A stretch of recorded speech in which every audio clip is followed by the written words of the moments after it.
ইসলামী bank নিয়ে যে আজকে যে কথাবার্তা হচ্ছে, ইসলামী ব্যাংকের শুরুতে 70% শেয়ার ছিল বিদেশিদের। একটা দেশ বিভিন্ন জায়গায় যায়, গিয়ে বলে কি জানেন, আমাদেরকে ইনভেস্টমেন্ট দেন, আমাদের দেশ ভালো, বিদেশিরা আসেন। কিন্তু এই ব্যাংকটা একটা লাভজনক ব্যাংক, সেটার থেকে বিদেশিরা চলে গেল কেন? চলে যাওয়ার কারণ হচ্ছে এই ব্যাংকটাকে নিয়ে টানা হেচড়া করা, অন্যায়ভাবে শেয়ার বদল করা। এবং এটা যখন শেয়ারে কারা ছিলেন আপনারা শুনলে খুব অবাক হয়ে যাবেন। এইখানে যারা শেয়ারে ছিলেন এরা মধ্যপ্রাচ্যের লোকজন ম্যাক্সিমাম। এবং এখানে কারা ছিলেন? আব্দুল আল রাজি নামে এক ব্যক্তি। আল রাজি একটা ইনভেস্টমেন্ট কোম্পানি আছে, তিনি আল রাজি ছিলেন সবচেয়ে বড় বিনিয়োগকারী। এবং আব্দুল আজিজ আল রাজি নিজের নামেও বিনিয়োগ করেছিলেন, এবং এটা বাহরাইন ভিত্তিক একটা বিনিয়োগ ছিল। ফয়সাল আল ইসলামী ব্যাংক আছে না, তাদেরও শেয়ার ছিল এখানে। আরাবাস ট্রাভেল নামে একটা ওইরকম জায়গাতে আরেকটা ব্যবসা প্রতিষ্ঠান। তারপরে public institute for social security এবং আইডিবি ইসলামিক ডেভেলপমেন্ট ব্যাংক এটা শেয়ার হোল্ডার ছিল। ইসলামিক ডেভেলপমেন্ট ব্যাংক কিন্তু সারা পৃথিবীর যত ইসলামিক রাষ্ট্রগুলি আছে তাদের ব্যাংক। হ্যাঁ, এবং এরপরে হচ্ছে এইখানে জেপি মর্গান ইনভেস্ট করেছিল আমেরিকার থেকে। এরা সব পালাইলো। কেন পালালো? এর কারণ হচ্ছে এই আওয়ামী লীগ শাসন আমলের একটা পর্যায়ে এসে এইখানে কিছু লোক ঢুকে পড়তে শুরু করলো। কারা ঢুকে পড়তে শুরু করলো এইটা কিন্তু পরিষ্কারভাবে পত্রিকাতে ছাপা হয়েছে। অতএব এইটা তো কোনো গোপন তথ্য না, এইটা যে কোনো লোক পত্রিকাতে গেলে জানতে পারবে। এবং ওই সময়ে আবুল মালাল মুহিতের কাছে আইডিবি ব্যাংকের প্রেসিডেন্ট, যার নাম ছিল বন্দর এমএইচ হাজার, উনি চিঠি লিখেছিলেন। চিঠি লিখে উনি বলেছিলেন যে আইডিবি সৌদি আরব কুয়েতের উদ্যোক্তাদের 52% শেয়ার থাকার পরেও ব্যাংকটির বোর্ড যে সিদ্ধান্ত নিচ্ছে তাতে 52% শেয়ার হোল্ডাররা কোন ঠাসা হয়ে পড়ছে। তাহলে এত শক্তি কার ছিল? ওই সময় ইসলামী ব্যাংকে একটা চেয়ারম্যান নিয়োগ করা ছিল, আরাস্তু খান। ওনাকে এনে জিজ্ঞাসাবাদ করে না কেন? উনি তো সচিব ছিল ওই সময়। বলেছেন অনেক কথা, এখন বলে কেন? তখন তো ওনারা এগুলো হতে দিয়েছে, এবং উনি ওই চেয়ারম্যান থাকা অবস্থায় কাজগুলো উনি করতে দিয়েছে। একটু আগে আপনি আমাদেরকে জিজ্ঞেস করছিলেন না আমাকে, যে স্বাস্থ্য ব্যবস্থা একে কেন শাস্তি দেয়, ওকে কেন দেয় না? তো একে কেন শাস্তি দেয়, ওকে কেন দেয় না? তাই না? আরাস্তু খান তখন ওখানে কি করছিলেন বসে বসে? এবং মজার জিনিস শোনেন, এইটা যখন শেয়ার হোল্ডিং হচ্ছিল, মানে শেয়ার হোল্ডিং বাদ হচ্ছিল, 2016 সালে ইউনাইটেড গ্রুপ এটা শেয়ার কিনেছিল। তারা 3,25,47,335টা শেয়ার কিনেছিল, এবং তারপরে তারা পরিচালকও নিয়োগ দিয়েছিল। তারা শেয়ার কিনেছে কখন? 2016 সালে। এবং তারা 21শে জুলাই ব্যাংকটার ওই সময় আর কি, তারা ব্যাংকটার থেকে সব শেয়ার বিক্রি করে দেয় গ্র্যান্ড বিজনেস নামে একটা চট্টগ্রাম ভিত্তিক প্রতিষ্ঠানকে। এটা কোন প্রতিষ্ঠান? গ্র্যান্ড বিজনেস, যারা ব্যাংকের শেয়ার এত টাকা দিয়ে এক ধাক্কা কিনে ফেলতে পারে। এইটার মালিক কে ছিল? খুঁজেন। 2016 সালে আরমাডা স্পিনিং নামে একটা প্রতিষ্ঠান এটা কিনেই আরাস্তু খানকে পরিচালক হিসেবে নিয়োগ দেয়। আরমাডা স্পিনিং এর মনোনীত পরিচালক ছিলেন আরাস্তু খান, যিনি পরে ব্যাংকের চেয়ারম্যান হয়েছিলেন। এই আরমাডা স্পিনিং কার? কে আরাস্তু খানকে ওখানে দেওয়ার জন্য শেয়ার কিনেছিল? খোঁজ নেন। তারপরে কি করেছে উদ্যোক্তা পরিচালক আইডিবি যখন শেয়ার বিক্রি করে দেয়, আপনার মনে আছে বন্দর সাহেব বলেছে যে এই ব্যাংকে কিন্তু আমরা সব কোন ঠাসা, 52% শেয়ার নিয়ে আমরা কিছু বলতে পারি না। হ্যাঁ, শেয়ার আছে কিন্তু কেয়ারে নাই। হ্যাঁ, এবার আসেন, তখন 4টা প্রতিষ্ঠান 31 টাকা 50 পয়সা দামে 274 কোটি টাকা শেয়ার কিনেছিল। তার মধ্যে একটা হচ্ছে এক্সেল ডাইং অ্যান্ড প্রিন্টিং। এটা চেয়ারম্যান কে ছিলেন? তার নাম বদরুন্নেসা আলম। তিনি এস আলম গ্রুপের প্রধান সাইফুল আলমের বোন। একটা ব্যবসা প্রতিষ্ঠানকে লুটপাট করার জন্য সব ধরনের রাষ্ট্রীয় সুবিধা দেওয়া হয়েছে।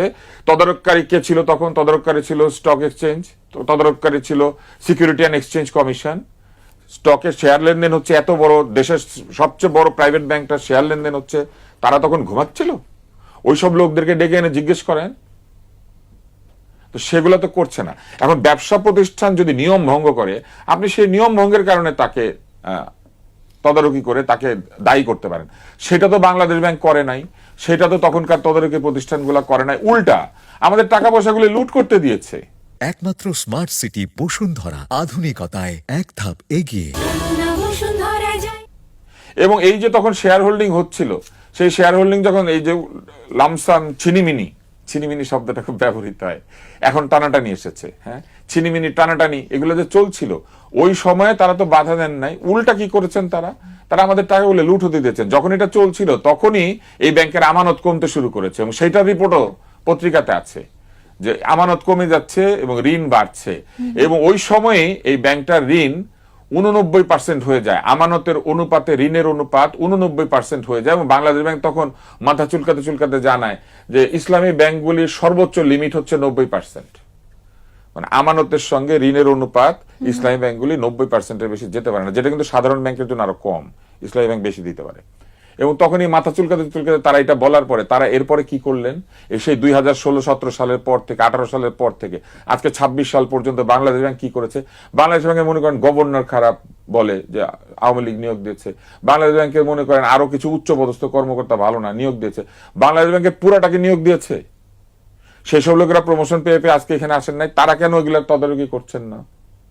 উল্টা যারা এগুলোর সাথে জড়িত ছিলেন সেই সব লোকজন পুনর্বাসিত হয়ে যাচ্ছে। তো সেটা করলে পরে সাধারণ মানুষ তো প্রশ্ন করবে। এবং আপনি দেখেন এখনো এই ব্যাংকটা সরকারের কাছে 10,000 কোটি টাকা চায়। ওই ব্যাংকটা অন্তর্বর্তী সরকারের সময় টাকা নিয়েছে, কার টাকা নিচ্ছে? আমাদের টাকা চুরি করে আমাদেরই করের টাকা আবার ওইখানে নিচ্ছে। তাহলে আমাদের টাকাগুলো ফেরত দিয়ে দিক, আমাদের টাকা তো আমরা ফেরত পাচ্ছি না। তাহলে এইরকম অসুবিধা যদি তৈরি হয় তাহলে বাংলাদেশে কেন বিদেশি বিনিয়োগকারী আসবে? বিডার চেয়ারম্যান আকাশ থেকে লাভ দিবেন হেলমেট পরে, কিন্তু টাকা তো আসবে না।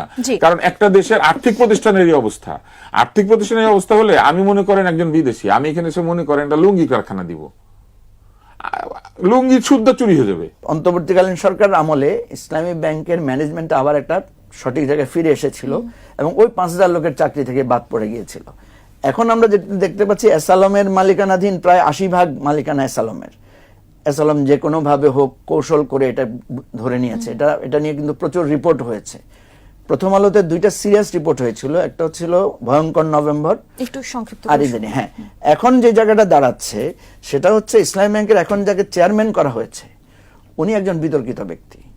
উনার ব্যাপারে অভিযোগ আছে, উনি এসালমের এবং আওয়ামী লীগ সরকার আমলে উনি বাংলাদেশ ব্যাংকের দায়িত্বে ছিলেন।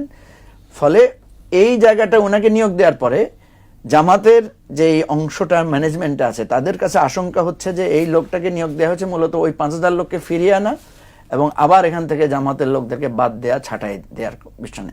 এবং এই ম্যানেজমেন্টের পেছনে সবাই সন্দেহ করছে যে আমাদের মন্ত্রী, স্বরাষ্ট্রমন্ত্রী সালাউদ্দিন সাহেবের হাত আছে। কারণ এটা অনেকটা ওপেন সিক্রেট যে ওনার সাথে এসালমের আগে থেকে সম্পর্ক ভালো ছিল। দুটো কারণে, একটা হচ্ছে উনি যখন গ্রেফতার হন এসালমের একটা আত্মীয়ের বাসা থেকে উনি গ্রেফতার হয়েছিলেন এবং মুক্তি পাওয়ার পরে উনি এসালমের একটা গাড়িতে করে কক্সবাজারে ওনার যাওয়া নিয়ে ওনাকে দল থেকে কিন্তু শোকজও করা হয়েছিল। তো এই সমস্ত কারণে মানুষ মনে করছে যে সরকার এখন যে পদক্ষেপটা নিচ্ছে এটা একটা প্রো এসালম মুভ। এখন যার কারণে জামাতের যেহেতু এখানে ইন্টারনাল, এক্সটার্নাল এবং গ্রাহক পর্যায়ে জামাতের অবস্থান বেশি, তারা এই আন্দোলনটা শুরু করেছে। এবং এটার কারণে দেখা যাচ্ছে ব্যাংক আজকে যে থ্রেটের মধ্যে পড়েছে এটা কিন্তু আমাদের অর্থনীতির উপরে বিরাট ধরনের ঝুঁকি তৈরি করছে। এটার সমাধান হচ্ছে জিত থেকে বেরিয়ে এসে একটা প্রপার সলিউশনের জায়গায় যাওয়া। এবং সরকারকেও আমি মনে করব যে এই চেয়ারম্যানকে সরিয়ে এনে একটা নিরপেক্ষ জায়গা থেকে লোক নিয়োগ দেওয়া দরকার এবং জামাত এবং সরকারের মধ্যে পর্দার অন্তরালে একটা নেগোসিয়েশন ছাড়া এই সলিউশন সম্ভব নয়।